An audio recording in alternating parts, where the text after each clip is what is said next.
Weber, no quedarnos con lo que se creía que era Weber. Así que muchísimas gracias. Y aprovechando su presencia, quisiera saber si usted ve alguna relación entre el psicoanálisis y Weber, además del rechazo de Otto Gross. Gracias.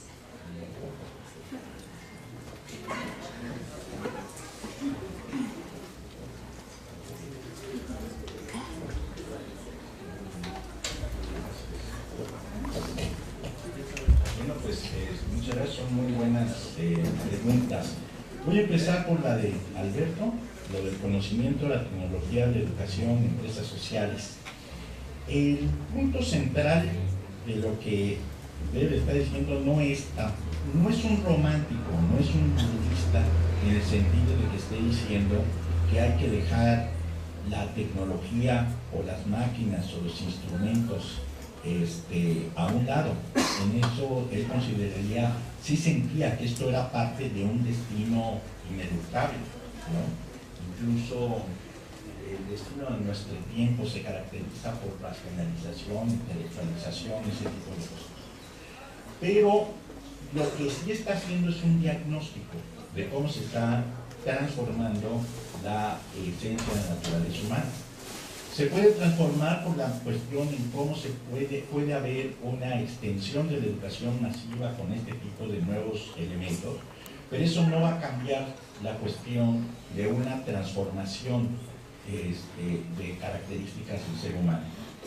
Y que también tiene, por supuesto eso no lo plantea Weber, pero el uso de este tipo de tecnologías tiene también ciertas desventajas para propósitos pedagógicos.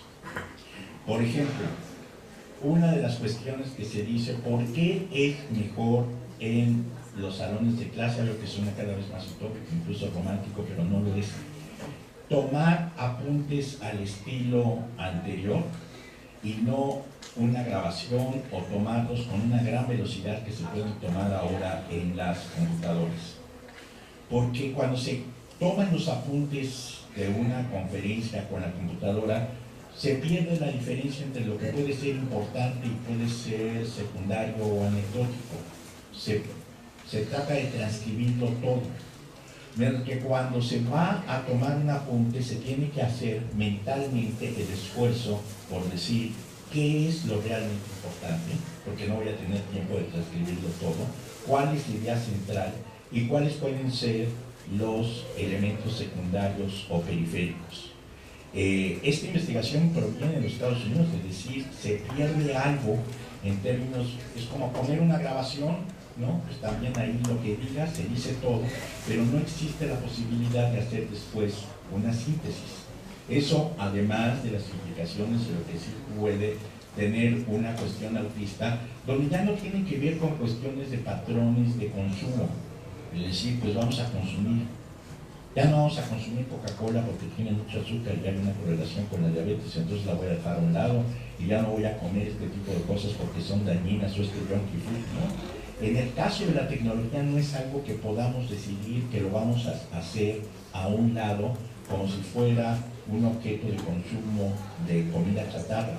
Es algo que vamos a tener que usar, que ya estamos en eso, que la tendencia incluso prácticamente universal es hacer esta tecnología cada vez más barata, de mayor acceso para mayores grupos sociales, pero de todas maneras el diagnóstico dice, está transformando la esencia de la naturaleza humana y quién sabe si para algo mejor. Hay muchos indicadores de que hay aspectos positivos, pero también aspectos negativos. Y por supuesto, Weber no es un romántico budista que esté diciendo quemen los teléfonos celulares o destruyanlos como hacían los budistas. No, es algo que ya no podemos revertir y que simplemente hay que considerar qué tanto está cambiando nuestra tendencia humana. Es la gran preocupación entonces por qué tipo de ser humano, todavía no está diciendo si bueno o malo, es el que va a tener que crecer en estas condiciones de un mundo crecientemente burocratizado y tecnologizado. Y esto no es algo que podamos tomar como un autobús público, ¿no? De que me subo y me bajo a voluntad. Ya estamos en ese tren y estamos ya transformándonos a querer o no. Eso no implica que no nos preocupemos por qué tipo de consideraciones va a tener. Bueno, metodología de Max Weber, tipos ideales, que se decía que era subjetivista y que no avanza propiamente hacia la verificación empírica, y también la cuestión de si se conciben como un si se conciben en términos de racionalismo crítico como un criterio de falsación, pero eso no quiere decir que no se cree en la verdad. Karl Jaspers, en el discurso filosófico que dio para los estudiantes, en el discurso fúnebre ante Max Weber, le impresionaba mucho que las palabras finales de Max Weber aparentemente eran una tautología, pero que Jaspers extrajo que tenían toda una implicación muy profunda. Lo verdadero es la verdad, y la preocupación por la verdad es un tema central en Max Weber. Hay un aspecto en el cual, sin embargo, Weber habla, en la ciencia como vocación, que la verdad es también un valor, y es un valor que no ha sido universalmente compartido, ni se ha defendido siempre en todo tiempo y en todo lugar.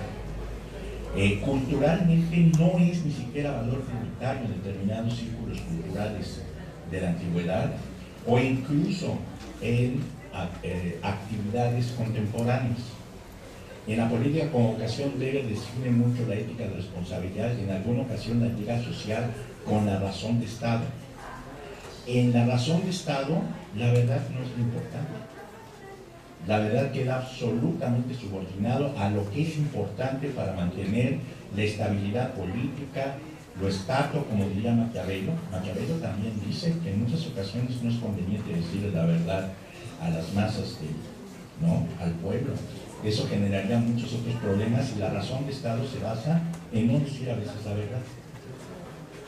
Winston Churchill, ¿no?, cuando tiene que tomar la decisión, después de que los investigadores que había contratado para que descifraran el código secreto de la Luftwaffe, de la Fuerza Aérea Alemana, y que los lleva, hay una película que se llama El Código Enigma, donde como el inventor de las computadoras que ahora todo el mundo usa, es el que construye una computadora en el año de 44, con otro tipo, para finalmente poder descifrar el código secreto de la Fuerza Aérea Alemana.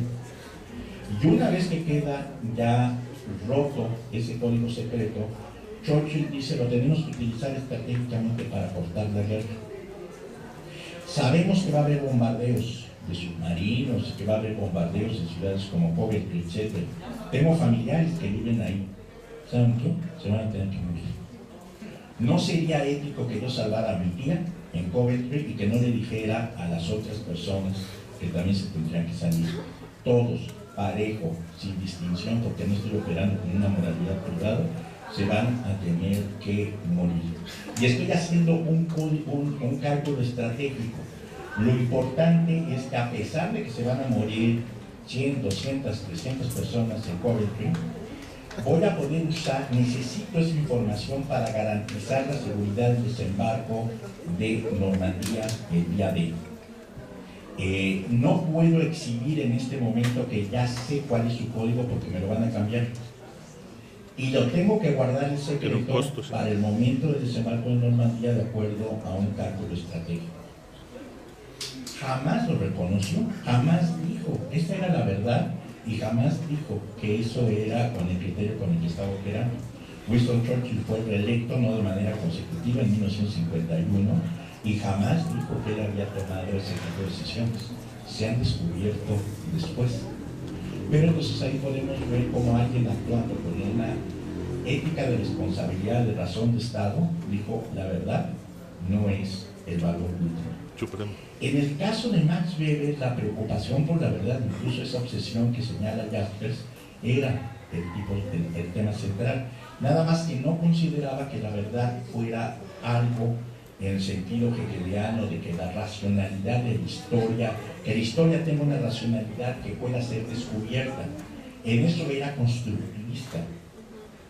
Todas las interpretaciones del sentido de la racionalidad son subjetivas en última instancia, o se construyen de manera, es neokantiano más que subjetivista en eso.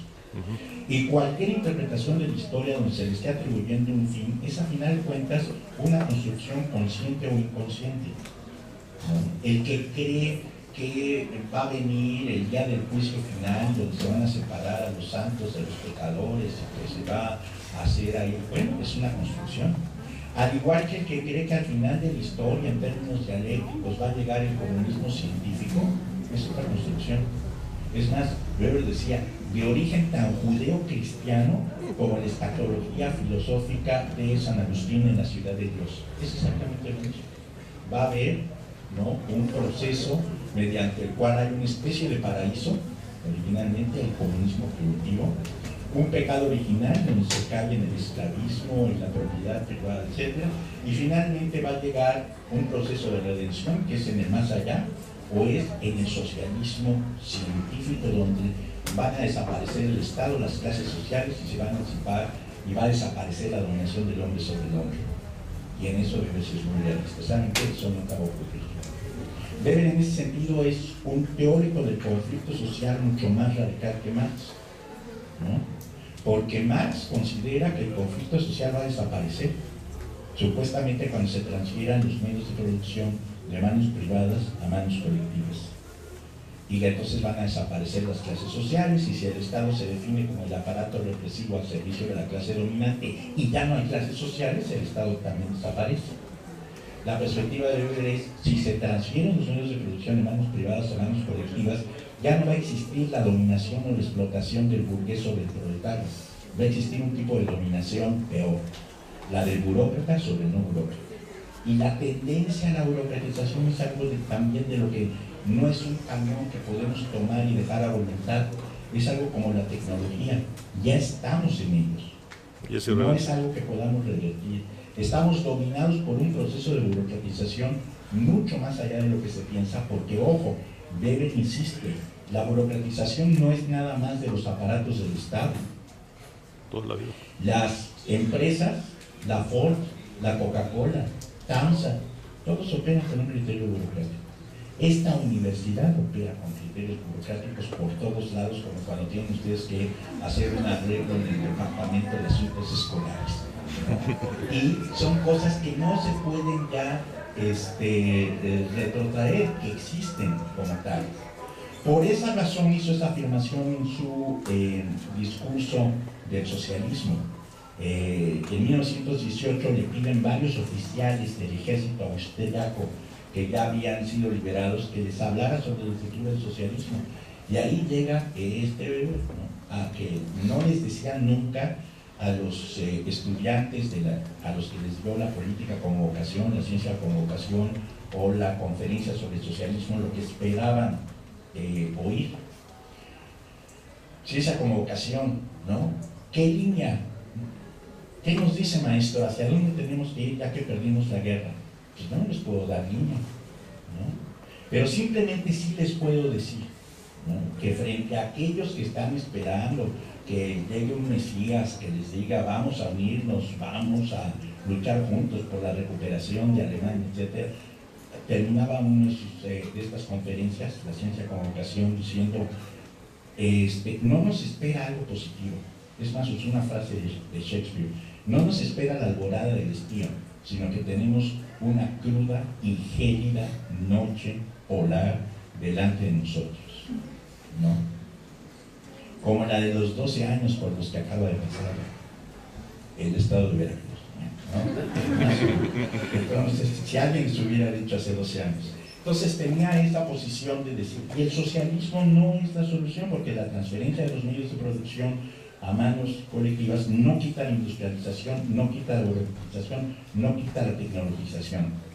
Y en eso fue profético, porque el socialismo realmente existente, y él es en el que estaba pensando, él se dedicó a aprender ruso en 1906 para seguir los acontecimientos de la primera revolución rusa de 1906, ¿no?, la de la Duma antes de Lenin. 5. Y por supuesto después del 17 tuvo una especial secuencia y tenía alumnos rusos, etcétera, y aprendió ruso, que es dificilísimo, tiene el doble de declinaciones que el alemán, pero aprendió el ruso pues con esa facultad para poder seguir. Además hay que leer en el alfabeto cirílico, los periódicos, y esto lo pudo hacer con relativa facilidad.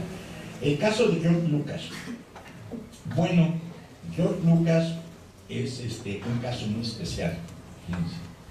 Un aristócrata húngaro, judío, pero como muchos, a diferencia de Alemania, en el Imperio Austrohúngaro, el emperador Francisco José, el hermano de Maximiliano, ¿no? Tenía la costumbre de darles título de nobleza a todos aquellos que hubieran hecho algo importante por la economía del imperio. Entonces, como muchos de ellos eran judíos, ¿no? Grandes comerciantes, grandes empresarios, grandes banqueros, en Austria, en Viena, no había ningún problema en darles títulos de nobleza. Hugo von Hofmannsthal, el gran poeta, pues es algo muy parecido a Lucas, hijo de un banquero judío que es ennoblecido por el Kaiser Franz Joseph. Y el padre de Lucas también, por ser un excelente banquero, el emperador Francisco José lo hace noble, y de ahí Lucas tenía su verdadero nombre, que además en Alemania lo usó con mucha eficacia en los años en que fue a estudiar en Heidelberg, entre 1910 y 1914 o 1915, utilizaba el von, ¿no? El von en alemán, que es una cosa así como título de nobleza, nada más por ponerse un D, ¿no? Jorge de Lucas, Georg von Lucas. Y sus primeros escritos, El año y las formas, la teoría de la novela, están firmados con ese título de nobleza. Llega la revolución bolchevique en la Unión Soviética y dice: yo voy a, empieza a escribir cosas como táctica y ética, y es la conversión, como digo en mi libro de los profetas y el Mesías sobre Lucas Ortega. Muchos de sus amigos decían, es que la conversión de Georgi, el comunista, fue como la de Saúl en Pablo, de domingo a domingo, ¿no? Como dice la canción, se convierte de, ¿no? Bueno, como Saúl, perseguidor de los católicos, y luego es el que realmente le va a dar una dimensión universal escatológica, una dimensión ecuménica al catolicismo, al cristianismo, pero, y además eso es lo que quiere decir originalmente católico, ¿no? Viene del griego holos, ¿no? Que quiere decir todo, o sea, es ecuménico, universal, para convertir a todos. También de ahí viene alcohólico y workaholic, ¿no? Todo está regido por ese tipo de cuestiones. Bueno, y de repente se convierte al marxismo. Va a publicar en 1923 Historia y Conciencia de Clase, que es el que se considera que es su libro realmente importante, porque El asalto a la razón fue ordenado por el estalinismo y lo hizo bajo el estalinismo. Pero Historia y Conciencia de Clase lo hace como un intelectual converso al marxismo, con muchas ideas muy revolucionarias en el momento en que el leninismo apenas está fraguando. Y va a defender ahí que frente a la relatividad de puntos de vista, hay uno que tiene la posibilidad de trascender los relativismos. Todos tienen una perspectiva parcial, pero hay una forma de pensamiento que es la superior, porque está garantizada estructuralmente por la posición de clase. De acuerdo a la teoría marxista, todos los modos de producción pues están dominados por una posición de clase dominante, o por lo menos de clase en ascenso. Pero siempre en la historia de la lucha de clases del Manifiesto Comunista, la clase en el poder ha tenido un interés estructural por explotar a la clase que se encuentra por abajo de ella, hasta que llega la revolución proletaria. Después de establecer la dictadura del proletariado, el proletariado es una clase estructural que no tiene ningún interés en explotar a ninguna clase que se encuentre por abajo de ella, porque en teoría no existe ninguna clase por abajo del proletariado, cosa que, bueno, sabemos que luego tuvieron que lidiar con el proletariado, y podemos pensar en muchos sectores sociales que no son clase, que están por abajo de un obrero, por muy explotado que esté en una fábrica. Pero Lucas decía, está ese interés estructural que es lo que hace que el punto de vista privilegiado del proletariado tenga una perspectiva de la totalidad concreta y por lo tanto de la verdad. Y por lo tanto, el punto de vista que yo estoy adoptando, aunque sea un intelectual que proviene de otro sector social, me permite tener una visión privilegiada porque estoy viendo las cosas desde su perspectiva de totalidad concreta, y ese es el fundamento de verdad, lo que elimina todos los relativismos, ¿no? Esa es la posición. Bueno, tiempo después, pues por supuesto le criticaron a Lucas eso, ¿no? Con esa conversión que usted hace de aristócrata, feudal, prácticamente terrateniente, porque de hecho era banquero, y de repente ya usted defiende el punto de vista el privilegiado del proletariado, no implica una contradicción. Y en el típico estilo de Lucas, de ninguna manera. Miren, se lo voy a exponer de la siguiente manera.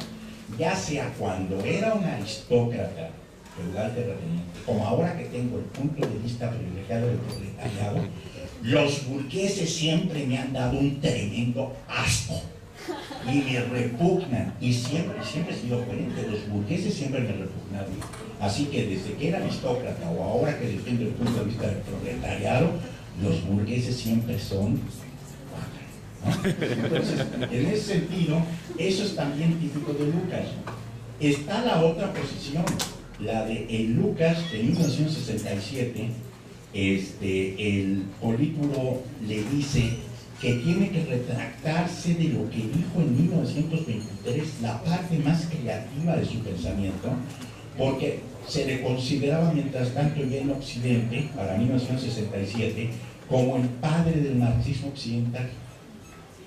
Y eso no solamente, por ejemplo, por parte de la Escuela de Frankfurt, Horkheimer o Marcuse lo veían así. En Francia, Merleau-Ponty y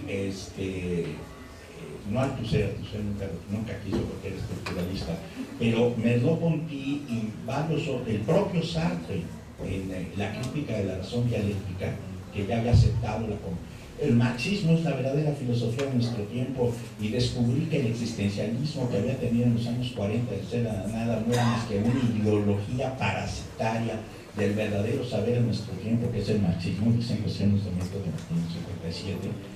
En ese tipo de interacción, pues todos ellos reconocían Historia y Conciencia de Clase como el libro que era el fundamento del marxismo occidental, incluso más que el de Karl Korsch, ¿no? O más que lo de Gramsci, en esa línea. Pues le ordenaron a Lucas, ¿no? En un sistema totalitario, tienes que el libro se está pidiendo que se vuelva a editar, va a ser imposible que evitamos que se tenga que volver a imprimir. Está bien, va a haber una reimpresión, pero tú tienes que escribir un prólogo en el que te retractes, que digas que todo lo que escribiste estaba equivocado, que los únicos que tenían razón son Lenin y Stalin, y que tú te equivocaste. Y él se disciplina y lo escribe. O sea, como para decir, miren, yo escribí esto y me equivoqué. Ojalá que ustedes que lo lean ahora no vayan a cometer los mismos errores porque yo estaba equivocado. Ese es más o menos el sentido de este prólogo de retractación. Y muchos han dicho, bueno, con razón Thomas Mann en La Montaña Mágica retrata a Lucas, que es el jesuita Nafta, que vive en el Hotel Lukashek, en la Montaña Mágica, como esta contradicción. Imagínense, un jesuita judío, ¿no? Pero Lucas es un poco eso, dice Thomas Mann. Y una de las características que tiene, pero fue profético Thomas Mann, porque hay un momento en la novela en que Nafta tiene una polémica con Settembrini, que representa el liberalismo, digamos, tipo Benedetto Croce o algo así. Y lo hace tal, pues estaban en Davos, Suiza, que es célebre por las cuestiones económicas, y estaban ahí, y supuestamente ahí tienen una interacción en los lobbies de los hoteles de lujo, y lo apabullan. Y lo manda a llamar el padre superior de la Compañía de Jesús, y le dice, estás equivocado, no puedes seguir haciendo eso, va mal para la política general que nosotros tenemos.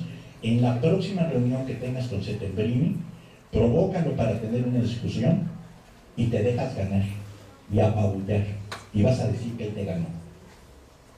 Y Nafta, que era mucho más inteligente que todo eso, va y cumple por disciplina la orden. Es algo parecido pasó con Lucas, nada más que otros dicen en que en 67 su posición era judío, anarquista, aristócrata, húngaro, pero su posición parece estar orientada por un catolicismo. Es decir, escribe algo que es una herejía, es un pecado, ¿no? Le dicen, te vas a confesar y vas a cumplir con la penitencia que te ponga el cura, que es el presidente del Politburó. Entonces escribes tu confesión, tu retractación, como dicen algunos, te flagelas como monje públicamente, ¿no? Y ya que cumpliste con tu penitencia, entonces quedas otra vez aceptado en la comunidad y te regresamos tu credencial de miembro del Partido Comunista. Estabas excomulgado, ya tienes tu comunión, credencial del Partido Comunista, ¿no? Son de las críticas que se hicieron siempre a Lucas Tardío, y en el asalto a la razón, pues... de todas maneras lo expulsan, ¿no? No sé si más sí, tarde. pero, y en el asalto a la razón se llama, bueno, en realidad, lamentablemente ahora Carlos Marín se aprovechó del título de ese título, ¿no? Qué fastidiada le ha puesto al libro de Lucas. Pero nunca se llamó originalmente ese libro El asalto a la razón. Es una decisión que toma Wenceslao Roses como traductor en 1956. El libro había aparecido en 54 y resulta que el libro en alemán se llama Die Zerstörung der Vernunft, que se debe traducir literalmente como la destrucción de la razón. Pero don Wenceslao dijo, esto suena cacofónico, son demasiadas T's con R's y todo eso, entonces le vamos a poner el asalto a la razón, que sonaba más dramático. Pero se llama así porque el subtítulo es La trayectoria del irracionalismo desde Schelling hasta Hitler. Bueno, ¿por qué Schelling? ¿Qué considera Weber irracionalista? A todo mundo, pero algunos menos. A Weber sale relativamente bien librado. No, o sea, ¿por qué empieza con Schelling? Porque él define la razón en términos hegelianos. Y todo aquello que se aparta o que no coincide con la definición de racionalidad en términos hegelianos, en términos de el avance del espíritu absoluto que lleva a un proceso de liberación, etc., es por definición irracional.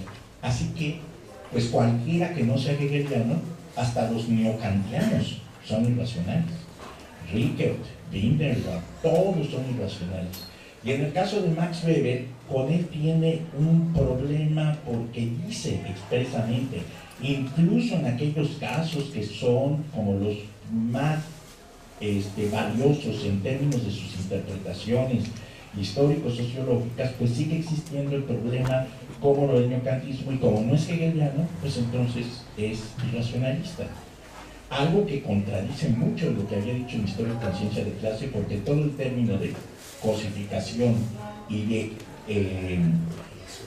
imputación, subregión de clase, él dice expresamente, esto lo estoy tomando de la metodología de Max Weber en Historia y Conciencia de Clase.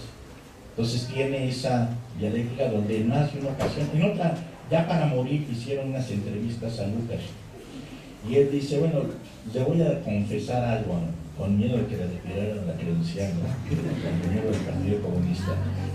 Yo considero que fui muy afortunado de que yo recibí mis primeras lecciones de sociología de sociólogos burgueses como Georg Simmel o Max Weber, y no las recibí de estos marxistas que andan enseñando un marxismo mecánico y simplificado hoy en día, y que no tienen una buena concepción de lo que es propiamente el fenómeno social, ¿no? Entonces, sí, el reconocimiento a Max Weber siempre vino por ahí. Y está la otra cuestión, también por lo cual se sentía comprometido con Max Weber.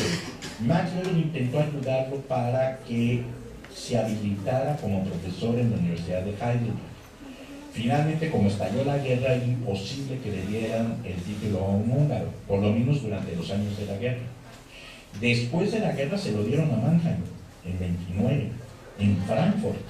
Él era jefe de los de Horkheimer, Adorno, todos ellos, aunque no compartían la misma posición. Pero ya son los años de la República de Weimar, es diferente. A él sí le dieron la habilitación, a Lucas no. Y en segundo lugar, cuando fracasa el gobierno de Béla Kun, la República Bolchevica de Béla Kun en Hungría, todos van a tener que salir huyendo de Hungría. Y durante un tiempo nunca se supo dónde andaba Lucas, que andaba prófugo, con cabeza, precio puesto en su cabeza. Y se había refugiado en los suburbios de Viena.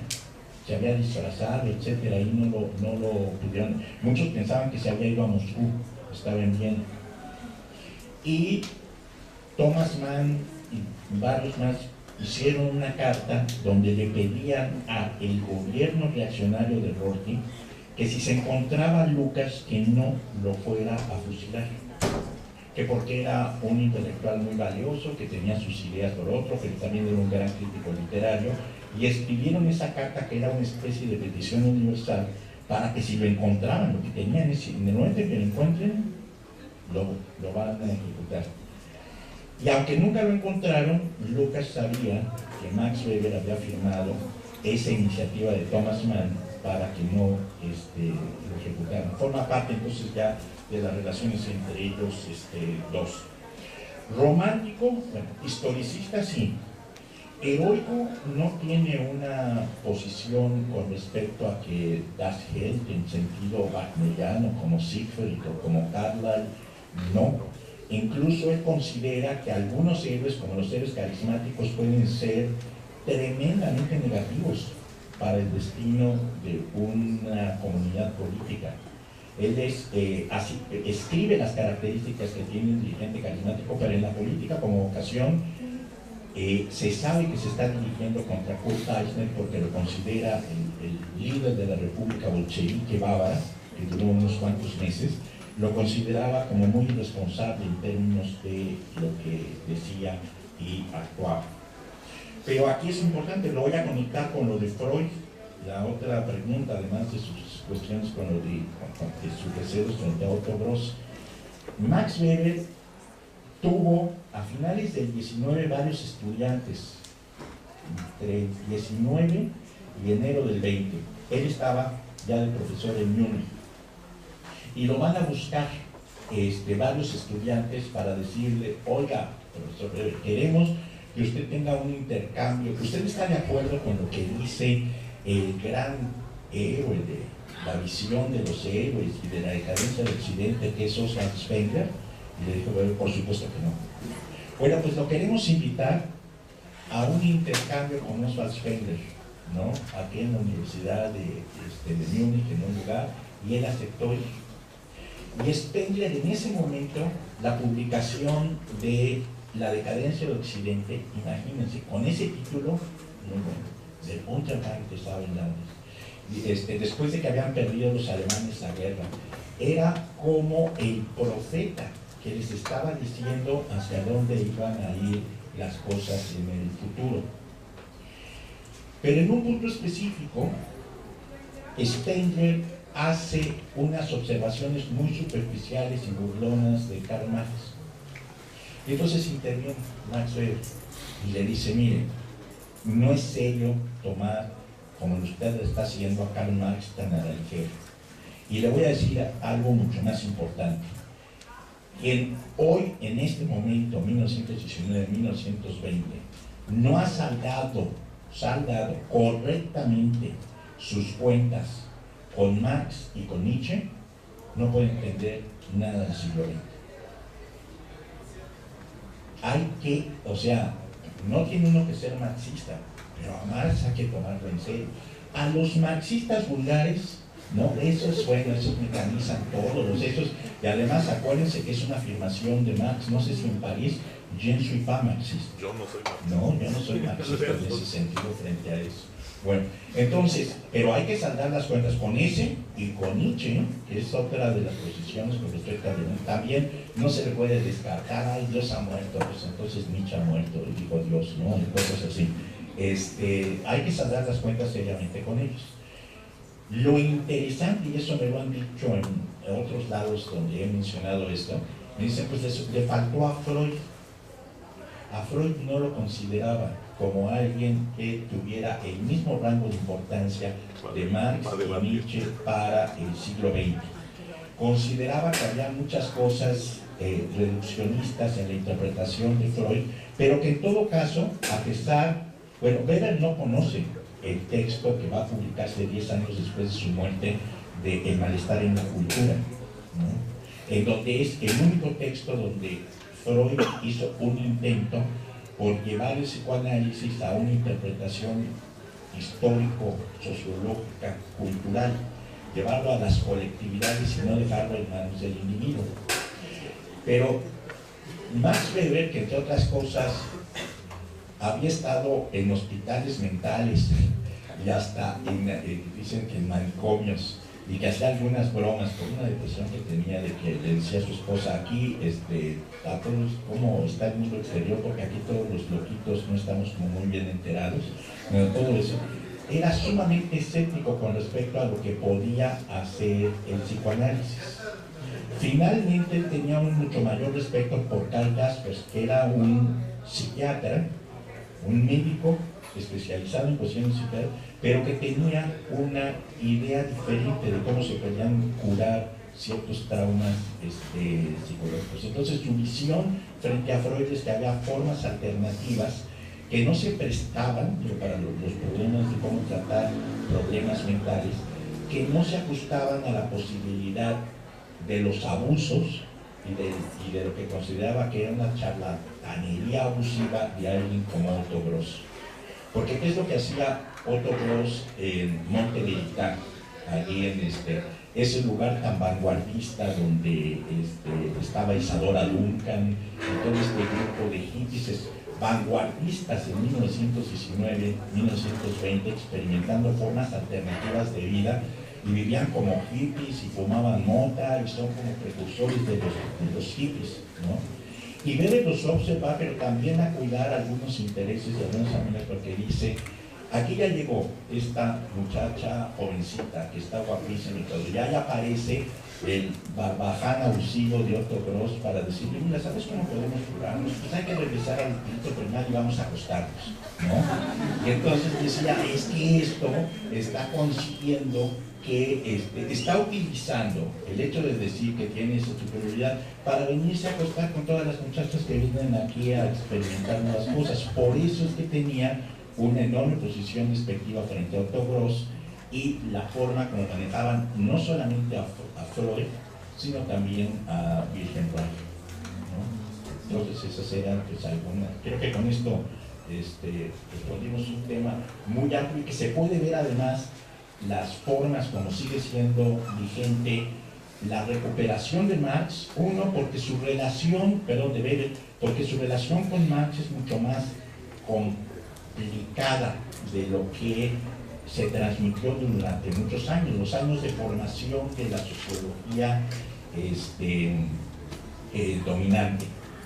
Hay algo interesante, o sea, los escritos de Gramsci sobre Marx y los de algunos miembros de la escuela sobre Weber, y los de la escuela de Frankfurt también, o lo que escribió Karl Lewig en 1932, en lo que se considera que es la mejor investigación sobre la relación entre Weber y Marx. Es un artículo que se llama Max Weber y Karl Marx, publicado en la revista que fundó Weber, pero en 1932, un año antes de la llegada de los nazis al poder. Y que ese texto ya fue traducido al español, no está traducido en Gediza. Por cierto, en una colección de un exalumno argentino mío en el doctorado de sociología, cuando le hablaba, que me preguntaba, bueno, ¿cuál es la mejor interpretación de todas las que hay? Y yo dije, pues la de Karl Lewig, que compara y hace una comparación entre la noción de la imaginación en Marx con la noción de la racionalización en Weber, y desarrolla una visión pues muy compleja de la relación entre Weber y Marx, que no es la tradicional simplificación de Weber el idealista y Marx el materialista, o Marx el promotor de la visión del conflicto y de la lucha de clases, y Weber el promotor de una visión de estabilidad sistémica, porque así lo presentaba Parsons. En realidad, el Weber que aparece, en muchos sentidos, es un Weber mucho más radical en la versión del conflicto, frente a Marx, como ya lo mencionamos, y también cuando algunas de las primeras reseñas que hubo de la ética protestante lo elogiaban porque le estaba dando ese papel predominante a las ideas para la explicación del cambio social, Weber dijo: yo tengo que defenderme contra esas interpretaciones, porque en el fondo soy mucho más materialista de lo que piensan. O sea, a Weber le preguntaron cómo se define materialista histórico, pero no de corte marxista.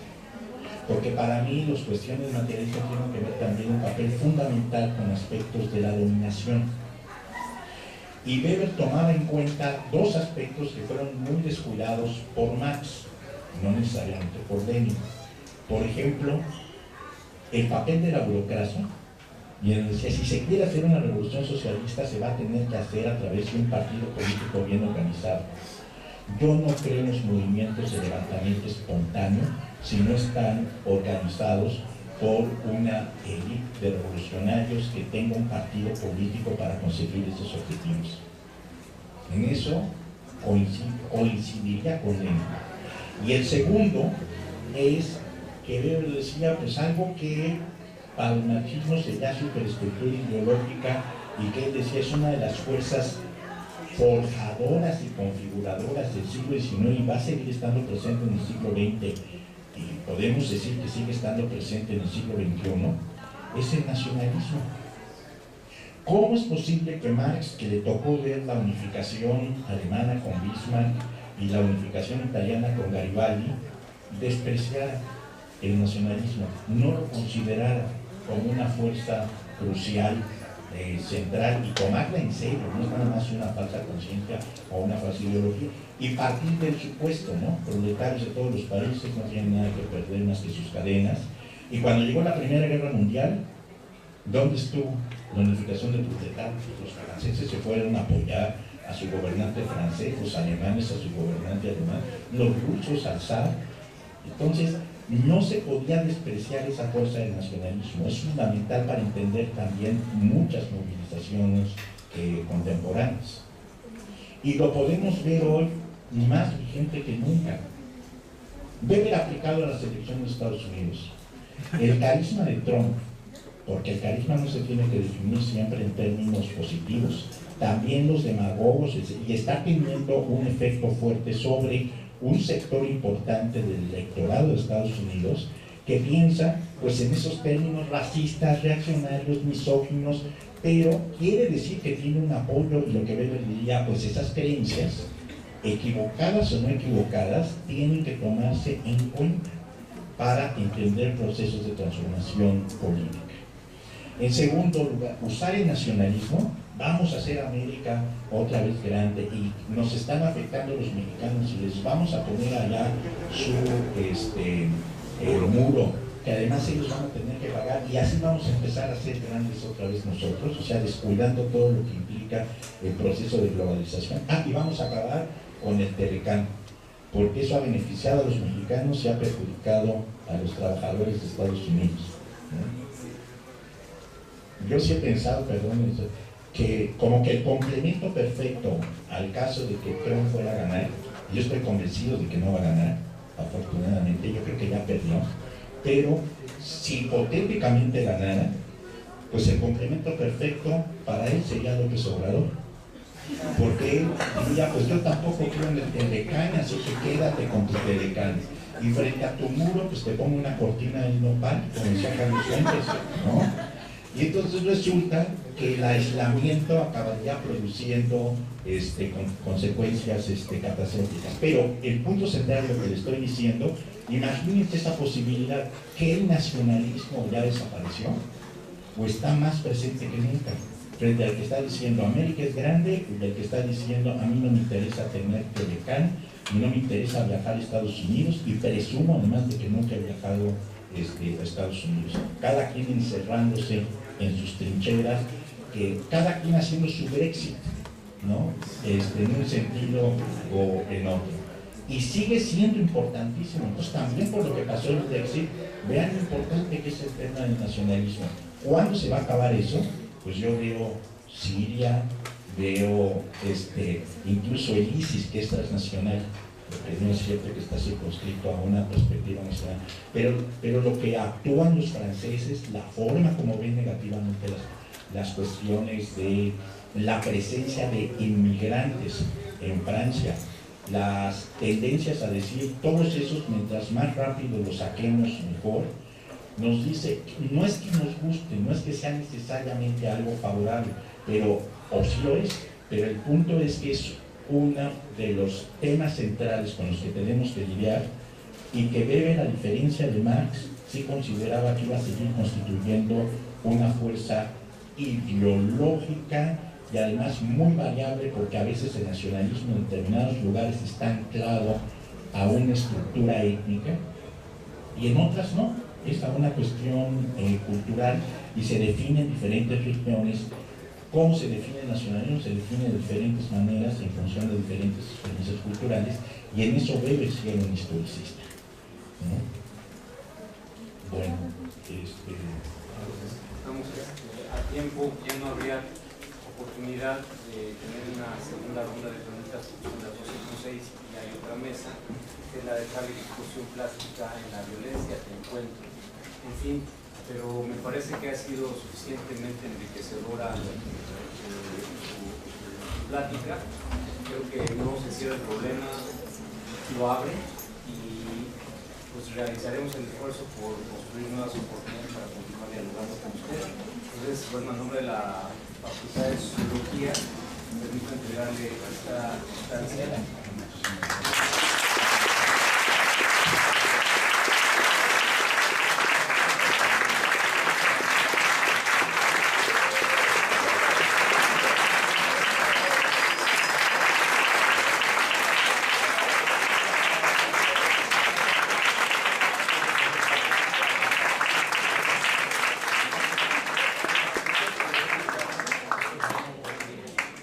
Tenía que usar, que ya estamos en eso, que la tendencia incluso prácticamente universal es hacer esta tecnología cada vez más barata, de mayor acceso para mayores grupos sociales, pero de todas maneras el diagnóstico dice, está transformando la esencia de la naturaleza humana, y quién sabe si para algo mejor.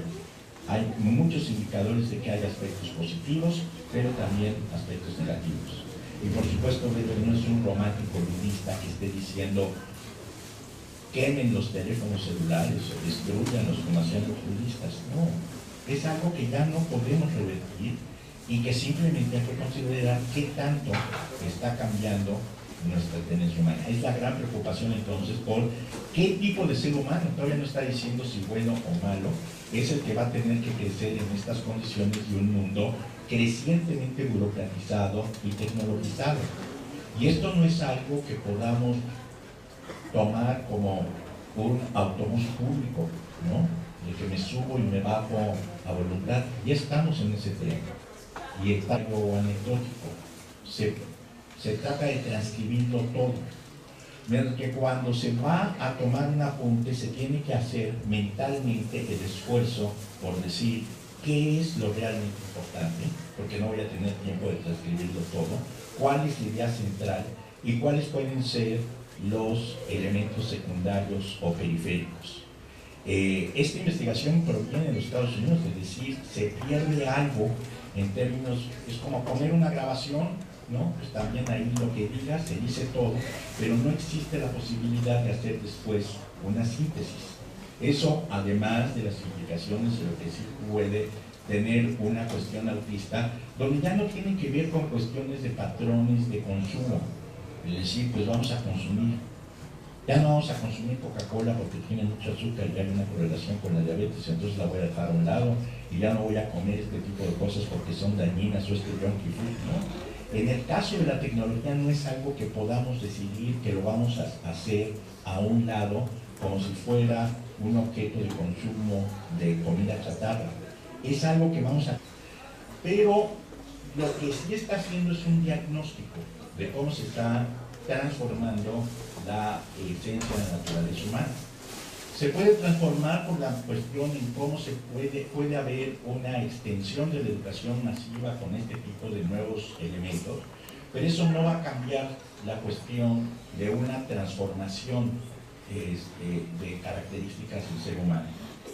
Y que también tiene, por supuesto eso no lo plantea Weber, pero el uso de este tipo de tecnologías tiene también ciertas desventajas para propósitos pedagógicos. Por ejemplo, una de las cuestiones que se dice, ¿por qué es mejor en los salones de clase, algo que suena cada vez más utópico, incluso romántico, pero no lo es, tomar apuntes al estilo anterior y no una grabación o tomarlos con una gran velocidad que se pueden tomar ahora en las computadoras? Porque cuando se toman los apuntes de una conferencia con la computadora, se pierde la diferencia entre lo que puede ser importante y puede ser secundario. Estamos ya transformándonos a querer o no. Eso no implica que no nos preocupemos por qué tipo de consideraciones va a tener. Bueno, metodología de Max Weber, tipos ideales, que se decía que era subjetivista y que no avanza propiamente hacia la verificación empírica, y también la cuestión de si se conciben como un si se conciben en términos de racionalismo crítico como un criterio de falsación, pero eso no quiere decir que no se cree en la verdad. Karl Jaspers, en el discurso filosófico que dio para los estudiantes, en el discurso fúnebre ante Max Weber, le impresionaba mucho que las palabras finales de Max Weber aparentemente eran una tautología, pero que Jaspers extrajo que tenían toda una implicación muy profunda. Lo verdadero es la verdad, y la preocupación por la verdad es un tema central en Max Weber. Hay un aspecto en el cual, sin embargo, Weber habla, en la ciencia como vocación, que la verdad es también un valor. Weber, no quedarnos con lo que se creía que era Weber. Así que muchísimas gracias. Y aprovechando su presencia, quisiera saber si usted ve alguna relación entre el psicoanálisis y Weber, además del rechazo de Otto Gross. Gracias.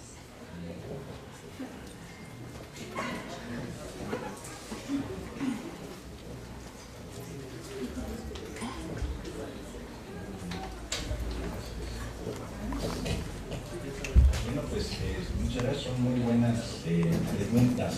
Voy a empezar por la de Alberto, lo del conocimiento, la tecnología, la educación, empresas sociales. El punto central de lo que Weber está diciendo no es un romántico, no es un budista, en el sentido de que esté diciendo que hay que dejar la tecnología o las máquinas o los instrumentos a un lado. En eso él consideraría, sí sentía que esto era parte de un destino ineluctable, ¿no? Incluso el destino de nuestro tiempo se caracteriza por racionalización, intelectualización, ese tipo de cosas.